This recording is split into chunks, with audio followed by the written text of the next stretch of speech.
నమస్కారము. ఈరోజు పొద్దున బుల్డోజర్లు నిన్న రాత్రి వచ్చినాయి. మా ఎమ్మెల్యేలను అరెస్ట్ చేసిండ్రు. ఆడ హైదరాబాద్ యూనివర్సిటీ స్టూడెంట్స్ మీద దాడి చేస్తున్నారు పోలీసు. ఎందుకు ఈ ఆందోళన? ఎందుకు ఇంతమంది పోలీసు వాళ్ళు రావాలి హైదరాబాద్ యూనివర్సిటీకి? 400 ఎకరాలు హైదరాబాద్ యూనివర్సిటీ చెందిన భూములు ఉన్న కాంగ్రెస్ ప్రభుత్వం అమ్ముకుంటున్నది. అది రియల్ ఎస్టేట్ కాంక్రీట్ జంగల్ చేయదలుచుకున్నది. ప్రభుత్వం అంటుంది, అక్కడ ఉన్న కాంగ్రెస్ ప్రభుత్వం అంటుంది ఇది ప్రభుత్వ భూమి అంటున్నది. కానీ ఇది 2300 ఎకరాల అందాజా యూనివర్సిటీకి అలొకేట్ అయింది. ఎప్పుడో అలొకేట్ అయింది. అది ఇంతకుముందున్న ప్రభుత్వాలు కొన్ని వేరే వ్యవస్థలకు ఇస్తేందుకు ప్రయత్నం చేసింది. కోర్టుల కేసు గెలిచి అది వాపస్ తీసుకునడం జరిగింది. వాపస్ తీసుకుంటే అది తెలంగాణ ప్రభుత్వం ఎవరే ఉండని, టీఆర్ఎస్ ఉండని, కాంగ్రెస్ ఉండని వాపస్ వచ్చింది వాళ్ళ చేతులకు. కానీ వాపస్ వచ్చింది మళ్ళీ రియల్ ఎస్టేట్ చేస్తేందుక? వాపస్ తీసుకున్నది ఎందుకు? తీసుకున్నది ఆ ఎడ్యుకేషన్ సంస్థ, ఓ యూనివర్సిటీ, ఓ ఎడ్యుకేషనల్ హబ్ తయారైతేందుకు తీసుకున్నది. కానీ ఆర్థిక పరిస్థితి వల్లనో ఏ కారణం వల్లనో కానీ దాన్ని ఒక రియల్ ఎస్టేట్ కాంక్రీట్ జంగల్గా తయారు చేసేందుకు వాళ్ళు సిద్ధంగా అవుతున్నారు. బుల్డోజర్లు పెట్టినరు. రేపు ఆక్షన్ చేస్తారంట. దీని మీద ఒక పిల్ కూడా నడుస్తున్నది. కనీసం ఆ కోర్టు హియరింగ్ అయిపోయే వరకన్నా ఆగాలి కదా. తొందర బుల్డోజర్లు ఎందుకు? అరెస్టులు ఎందుకు? వాస్తవంగా ఓ దిక్కు చూస్తే అంటే ఎడ్యుకేషన్ విద్యాపరంగానైనా, కానీ ప్రకృతి ఎన్వైరన్మెంట్ పరంగా అయినా కూడా ఆడ ఎంతో వనరులు ఉన్నాయి. ఆడ వైల్డ్ లైఫ్ ఉంది. ఆడ ఎన్నో స్పీసీస్ ఆఫ్ ప్లాంట్స్ ఉన్నాయి, మెడిసినల్ ప్లాంట్స్ ఉన్నాయి. ఇవన్నీ కూడా నాశనం అయిపోతాయి. అదే కాక హైదరాబాద్ ఇప్పుడే కాంక్రీట్ జంగల్ అయిపోతుంది. 50 అంతస్తుల బిల్డింగ్, 60 అంతస్తుల బిల్డింగ్, ఇది ఒక లంగ్ స్పేస్గా ఉంటుంది. ఇవన్నీ దృష్టిలోకి పెట్టుకొని ఆర్థిక పరిస్థితి కేవలము రాష్ట్రము దివాలా తీసింది. ఆ దివాలా ఎందుకు తీసిందో, ఎవరు తీసిందో దాని కారణం ఇప్పుడు అనవసరము. పాత ప్రభుత్వం తీసిందా, కొత్త ప్రభుత్వమా, అది మనకు అనవసరం. తప్పనిసరిగా బీజేపీ పార్టీ అడ్డుకుంటుంది. ఈరోజు ప్రధాని గారిని, మంత్రి గారిని కలిసినాము. వారు కూడా చెప్తున్నారు ఇది అద్భుతంగా ఒక ఎడ్యుకేషనల్ హబ్ చేయవచ్చని కేంద్ర ప్రభుత్వం మద్దతుతోటి. కానీ ఉన్న భూమిని గుంజుకొని దాన్ని కాంక్రీట్ జంగల్ చేస్తే హైదరాబాద్ భవిష్యత్తు వీళ్లకు అసలుకు ఆలోచనలే లేదని మనం అనుకోవచ్చు. ఈరోజు అందరు కూడా ఖండిస్తున్నారు. కానీ ఎవరైతే నిన్న మొన్న వాళ్ళే నోటిఫై చేయలేదు, ఐఎంజీ నుంచి కేసు గెలిచి వాపసు వచ్చినాక టీఆర్ఎస్ ప్రభుత్వం 10 ఏళ్ళు ఉన్నది. 10 ఏళ్లలో ఇటువంటి భూములు ఎన్నో అమ్ముకున్నారు.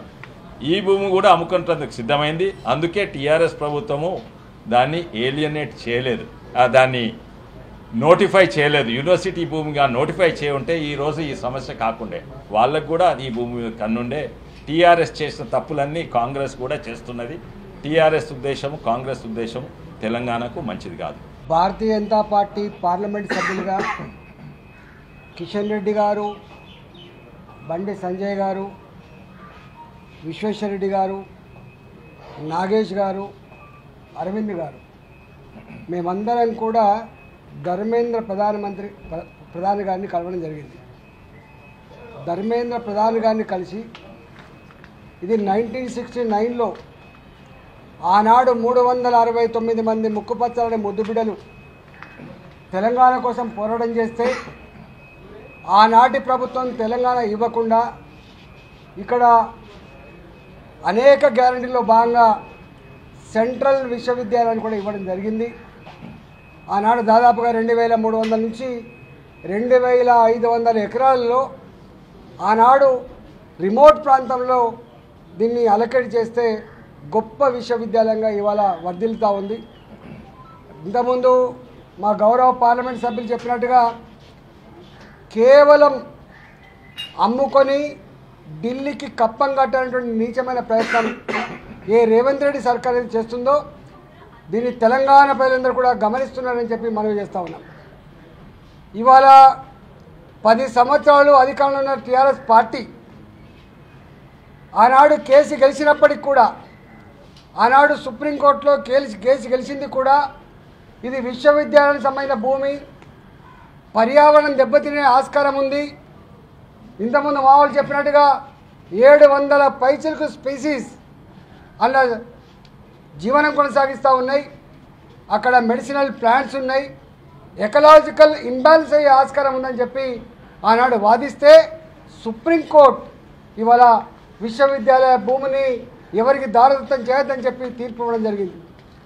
ఇవాళ రేవంత్ రెడ్డి సర్కార్ 400 ఎకరాలలో అక్కడున్న జింకలను చంపి, అక్కడున్న నెమళ్ళను చంపి, అక్కడున్న మెడిసినల్ ప్లాంట్స్ని కూడా పీకేసి ఇవాళ కాంక్రీట్ జంగల్ లాగా చేసే ప్రయత్నం చేస్తూ ఉంది.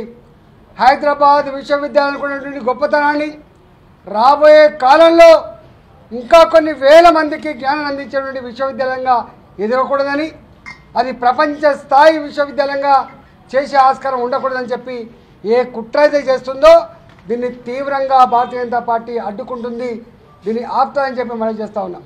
ఇవాళ మేము ధర్మేంద్ర ప్రధాన్ గారిని మాత్రమే కలిసినాం. రేపు తప్పకుండా ఇవాళ పర్యావరణ మంత్రిత్వ శాఖను కూడా కలుస్తాం. దీని మీద నివేదిక ఇచ్చే ప్రయత్నం చేస్తామని చెప్పి మనం చేస్తా ఉన్నా.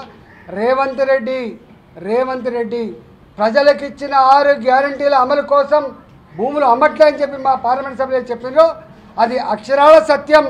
ఇవాళ 40,000 కోట్లు, 400 ఎకరాల భూమి విలువ 40,000 కోట్ల రూపాయలు, 40,000 కోట్ల రూపాయల భూముల్ని ఇలా అమ్మి కప్పం కట్టి తెలంగాణ ప్రజల కళ్ళల్లో మట్టి కొడతా అంటే చూస్తూ ఊరుకోవడానికి సిద్ధంగా లేమని చెప్పి హెచ్చరిస్తూ ఉన్నా.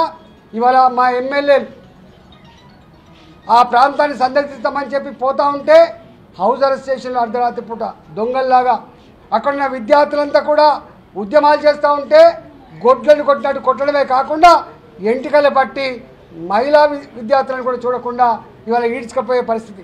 వాళ్ళను హరాస్మెంట్ చేస్తూ ఉన్నారు, వాళ్ళను పోలీస్ స్టేషన్లో పెడతా ఉన్నారు, కేసులు పెట్టి జైలుకు పంపే ప్రయత్నం చేస్తూ ఉన్నారు.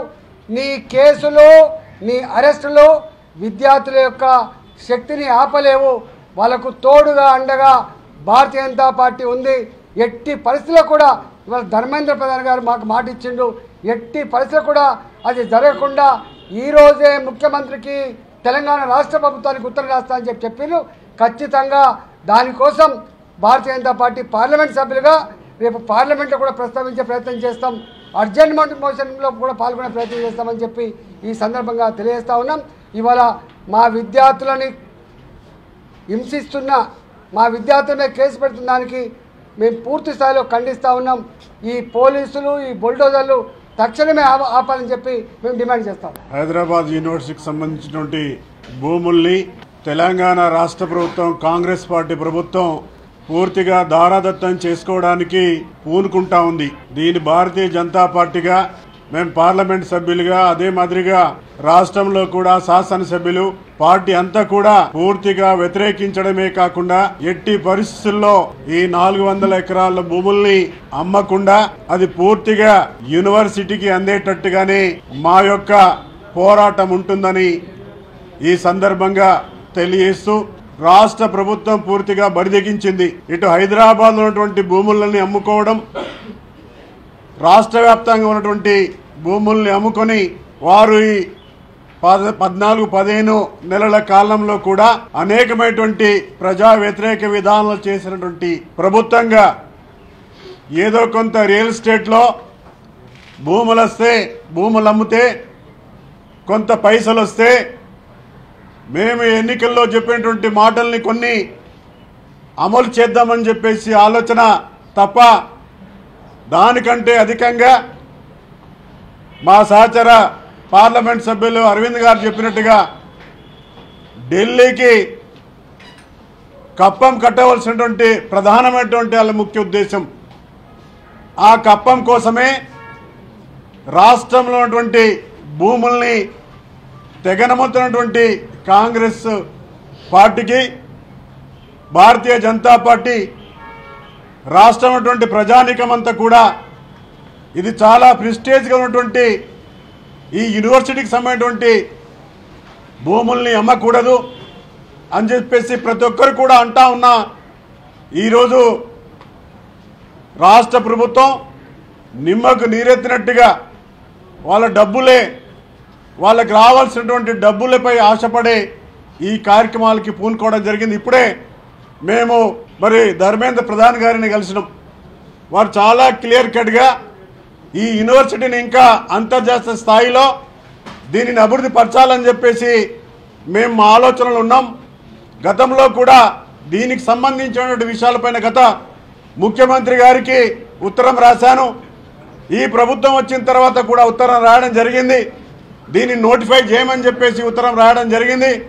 అయినా వాళ్ళకి వాళ్ళ యొక్క వాటాకి వాళ్ళ యొక్క కప్పానికి వాళ్ళు దాసమై యూనివర్సిటీకి సంబంధించినటువంటి వేలబుల్ ల్యాండ్ని అమ్మే ప్రయత్నం చేస్తూ ఉన్నారు. కేంద్ర ప్రభుత్వం భారతీయ జనతా పార్టీ పూర్తిగా దీన్ని వ్యతిరేకిస్తూ ఆపే ప్రయత్నంలో మేము ముందుంటామని చెప్పేసి ఈ సందర్భంగా గుర్తు చేస్తా ఉన్నాను. సియుకి సంబంధించిన ల్యాండ్ ఏదైతే రేవంత్ రెడ్డి అమ్ముకుందాం అనుకుంటున్నాడో దాని బ్యాక్గ్రౌండ్ ఇచ్చిండు. బేసికల్గా ఈయన జేసీబీలు రేవంత్ జేసీబీలు ఓల్డ్ సిటీలో నడవవు. ఈ హైదరాబాద్ సెంట్రల్ యూనివర్సిటీ పిల్లల మీద నడవడానికి సిద్ధంగా ఉన్నాయి. ఈయనకి అడ్మినిస్ట్రేషన్ సున్నా, ఈయనకి నాలెడ్జ్ సున్నా. ఈయన రియల్ ఎస్టేట్ తప్ప ఏది కూడా చేతగా ఈయనతోటి. ఈయన పెద్ద రియల్ ఎస్టేట్ ముఖ్యమంత్రి. ఈ డజంట్ నో ఎనీథింగ్. ఇలా రాహుల్ గాంధీకి చెప్తా ఉన్నా, నీకు కమిషన్ లేకపోతే ఇది అమ్ముకుని 40,000 కోట్లు ఏదైతే వస్తాయో అందులో నీకు పర్సంటేజ్ లేకపోతే నువ్వు ఇమీడియట్గా రేవంత్ రెడ్డిని ఆపమను. రోహిత్ వేముల చనిపోయినప్పుడు నువ్వు వచ్చి ఏం వాగ్దానం చేసినావు? హెచ్సియు స్టూడెంట్స్ ఏం వాగ్దానం చేసినావు? ఇవాళ నీ కమిషన్ల కోసం నీ పర్సంటేజ్ల కోసం రేవంత్ రెడ్డి ఏ ప్యాకేజీకి అయితే ముఖ్యమంత్రి పదవి ఇచ్చినావో దాని పైసల కోసం రియల్ ఎస్టేట్ వ్యాపారంలో భాగస్వామ్యమే రాహుల్ గాంధీ. నువ్వు అనుకుంటే నీ ముఖ్యమంత్రి, నీ పార్టీ ముఖ్యమంత్రి ఆపి నిన్న జింకలు చచ్చిపోయినాయి, నిన్న అనేక నెమలిలు చచ్చిపోయినాయి. ఆ ప్రాంతంలో అది ఎంత పెద్ద లంగ్ స్పేసో తెలియదా? మీ నాయనమ్మ పెట్టింది, అది నాయనమ్మనే అవుతుంది కదా, నాయనమ్మ పెట్టిన యూనివర్సిటీ. కాబట్టి ఇది గ్లోబలీ ప్రామినెన్స్ ఉన్న ఒక ఎమినెంట్ యూనివర్సిటీ. ధర్మేంద్ర ప్రధాన్ గారు దీనికి ఇంకా ఒక ఇంటర్నేషనల్ స్టాండర్డ్లో చేద్దామన్న ఆలోచనలో సెంట్రల్ గవర్నమెంట్ ఉన్నది. ఈయననేమో జాగలమ్ముకుంటున్నాడు. ఈయన ఇది ఖండించడమే కాదు, పూర్తి స్థాయిలో ఏదైతే ఈ దొంగలు కేసీఆర్ ప్రభుత్వం ఉండేనో వాళ్ళు 10 సంవత్సరాలు కావాలని నోటిఫై చేయలేదు దీన్ని. ఇవాళ వీళ్ళు కూడా నోటిఫై చేస్తలేడు. మాకు తక్షణ డిమాండ్, యూనివర్సిటీకి ఈ 2000 దాదాపు 400-500 ఎకరాలు, 2400-500 ఎకరాలు తక్షణమే యూనివర్సిటీకి నోటిఫై చేయాలి. లేకపోతే ఈ రియల్ ఎస్టేట్ ముఖ్యమంత్రులు చాలా మంది వస్తారు, పోతా ఉంటారు. దీన్ని ఫస్ట్ నువ్వు 400 ఎకరాలు ఆక్షన్ చేయడానికి అట్లీస్ట్ రివ్యూ కమిటీ వేసుకున్నావా to assess the ecological significance of that area. ఎంత ఇంబ్యాలెన్స్ అవుతుంది? 700కి పైన స్పీషీస్ ఉన్నాయి అందులో పక్షులు. అందులో కొన్ని ఎక్స్టింక్ట్ అయ్యే పరిస్థితి ఉన్న స్పీషీస్ ఉన్నాయి. ఈయనకి రేవంత్ రెడ్డికి భూములు అమ్మాలి, కమిషన్లు మింగాలి. దీనికి తప్ప ఈయనకు ఉన్న ధ్యాస లేదు, ఈయనకు నాలెడ్జ్ లేదు. ఇవాళ ఆయన చేస్తున్న వాగ్దానాలు అనే దొంగ వాగ్దానాలు. వాటి కోసము ఆ దొంగ వాగ్దానాలు అంటే 6 గ్యారెంటీలు కాదు బ్రదర్, 1000 కోట్ల రూపాయలు ముఖ్యమంత్రి పదవి ఇయ్యనీకే గాంధీలకు ఇచ్చిన వాగ్దానం ఈయన. దానికోసం చేస్తుండే ఇవన్నీ. ప్రజలందరూ అనుకుంటారు 6 గ్యారెంటీలు ఇంప్లిమెంట్ చేయనీకి. 6 గ్యారెంటీలు ఇంప్లిమెంట్ చేయనీకి కాదు, గాంధీ గ్యారెంటీ ఇంప్లిమెంట్ చేయనీకి ఇటువంటి అన్నీ. కాబట్టి తక్షణమే నోటిఫికేషన్ రావాలి, నోటిఫై చేయాలి జాగంతా యూనివర్సిటీ పేరు మీద. అక్కడ అసెస్మెంట్ జరగాలి, ఎంత సిగ్నిఫికెన్స్ ఉందో దీనికి ఎకాలజీకి. పిల్లలు ఎవరినైతే డీటైన్ చేసిరో తక్షణమే వాళ్ళని రిలీజ్ చేయాలి. పర్మనెంట్ బౌండరీ వాల్ ఈ 2,500 ఎకరాలకి కట్టి దీన్ని నోటిఫై చేసి సైలెంట్గా యూనివర్సిటీకి అప్పగించాలి. ఎవడన్నా వచ్చి ఇలా ఆక్షన్ పెట్టి కొన్నోడు కూడా గ్యారంటీ ఏం లేదు. డెఫినెట్గా ఇవి గ్రీన్ ట్రిబ్యునల్లు, కోర్టులు అన్నీ కూడా దీంట్లో ఇంప్లీడ్ అవుతాయి. అది కొన్నోడు ముందు కోడు, అమ్మినోడు ముందు కోడు, పిల్లల జీవితాలు నాశనం ఈ రియల్ ఎస్టేట్ ముఖ్యమంత్రులు చేయబడి. ఆ దొంగ టీఆర్ఎస్ వాడు వాడేందుకే మీ ఎన్ఎస్యూఐ తిడుతున్నాడు రేవంత్ రెడ్డి. మీ ఎన్ఎస్యూఐ ఓపెన్గా స్టేట్మెంట్ పంపించింది, మీకు వచ్చిందా? వచ్చింది కదా, సోషల్ మీడియాలో వచ్చింది కదా. ఇంకా బుద్ధి రావాలి కదా. అపోజిషన్ పార్టీస్ పక్కన పెట్టు, నీ స్టూడెంట్స్ వింగే నేను తిడుతున్నది. అక్కడ వైల్డ్ లైఫ్ ఇష్యూ వస్తుంది, అక్కడ ఈకోసిస్టమ్ ఇష్యూ వస్తుంది, ఆడ జింక చచ్చిపోయింది ఆ కేసులు వస్తాయి, నెమలు చచ్చిపోయినాయి ఆ కేసులు వస్తాయి. కొన్నోడు బకరా అవుతాడు తప్ప ఏం కాదు. ఎవడు కొనడు కూడా, కొన్నోడు బాగుపడాడు. ఎవరు కొననీయము, వినామనీయము వీళ్ళకి.